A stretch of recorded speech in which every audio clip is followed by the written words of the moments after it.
Hi, Mrs. Hernandez. I'm Maggie and I'm a student nurse. How are you today? Well, Maggie, I've been better. I hit my noggin and I have this big cut on my arm. Oh no, can you tell me what happened? Well, I went to the grocery store with my dear husband and I was trying to get the toilet paper off the top shelf. But I had to jump a little and on my way down I missed my step. I tried grabbing the shelf on the way, but I missed and I smacked my noggin on the ground. That must have hurt. What side of your head did you hit? Oh, the left side. Okay. And I see that you have a history of diabetes and AFib. Have you been having any confusion, dizziness, fatigue, any fluttering in your chest, anything like that? Well, I'm always a little bit sleepy, but none of that other stuff. My diabetes and AFib are pretty under control, and I really just think I lost my footing. Okay, that's good. And I see that you have a subdural hematoma. You know what that is? Not a clue. Okay, so according to the MRI and the CT that the doctor ran for you, we know that you have a subdural hematoma, which is bleeding between the dural and the arachnoid layers in your head. So this is caused by bleeding from the venous vessels, so it's slow bleeding.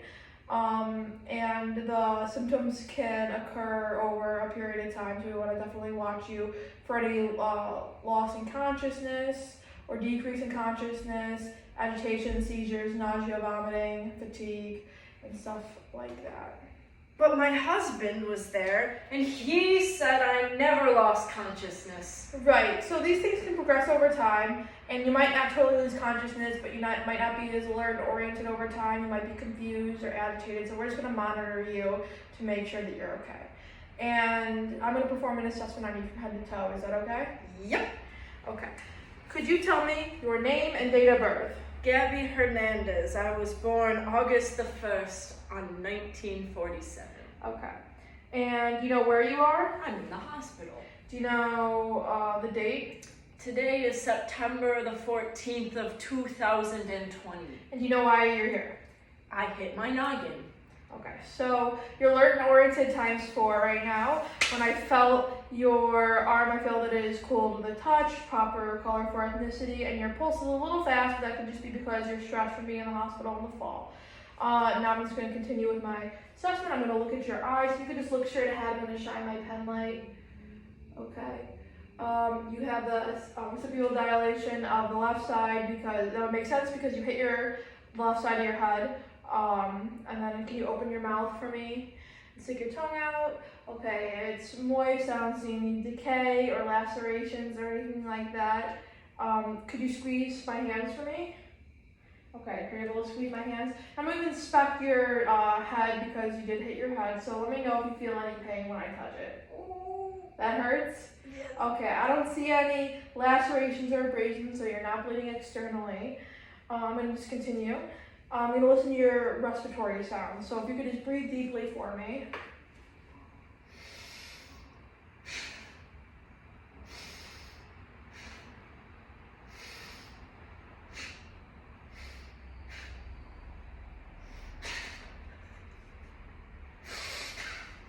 I'm going to listen to my back now.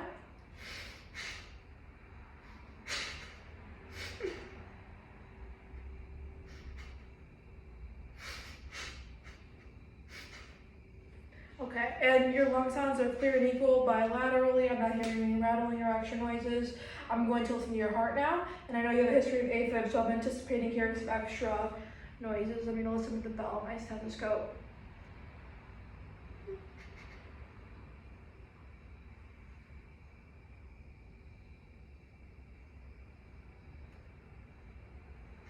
Okay, so you do have a history of AFib, so I did hear some extra noises because the atrium doesn't fire quite correctly. I'm going to listen to your bell sounds now, okay?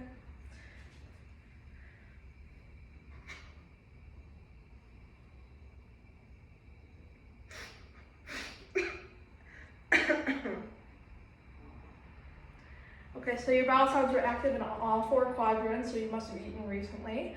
I'm going to palpate your abdomen now. Do you have any pain in your abdomen? No.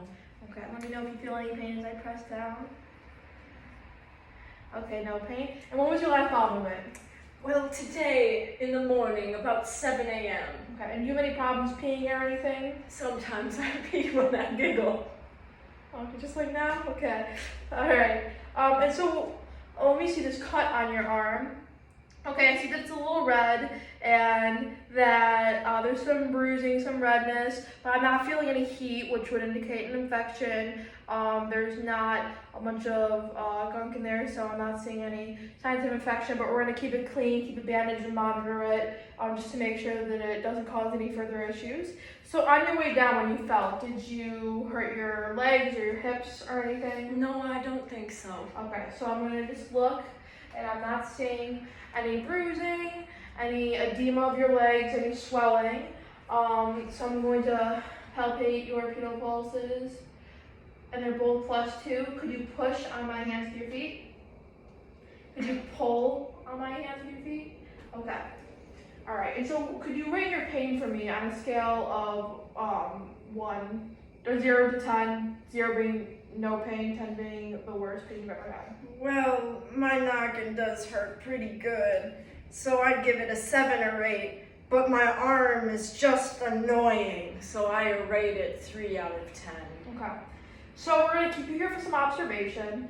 We're probably going to run another CT or MRI. The doctor's going to want to see how that hematoma has progressed, if it's healed, if it's gotten worse, so we're just going to monitor that. We're also going to run some labs just to make sure that none of your levels are abnormal. So we're going to run a CBC, which is a complete blood count, and that's going to tell us a bunch of things. So we're going to be looking at your red blood cell count, and if that's decreased, that's telling us that you're bleeding pretty heavily, and that needs to be addressed. If it's within the normal range, then it's okay. We're also going to be looking at your hemoglobin levels. That's what's in your blood that carries oxygen, so we'll make sure that's being carried to all your extremities. That'll help your cut heal. Then we're also going to be monitoring your white blood cell count, because an elevated white blood cell count is going to tell us that you have an infection, so whether that's in your arm or where the bleeding is occurring, we just want to monitor that and make sure that it's okay. And they're also going to run a repeat CT and MRI. And we're going to be keeping you here and doing routine assessments and neuro exams on you, because you did have a traumatic brain injury,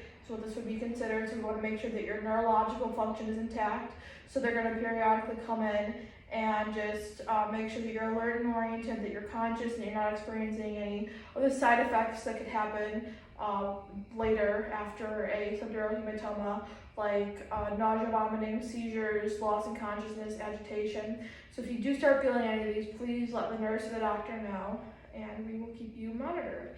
Do you have any questions for me? No, you answered all of my questions, student nurse Maggie. Thank you so much. That's what I'm here for.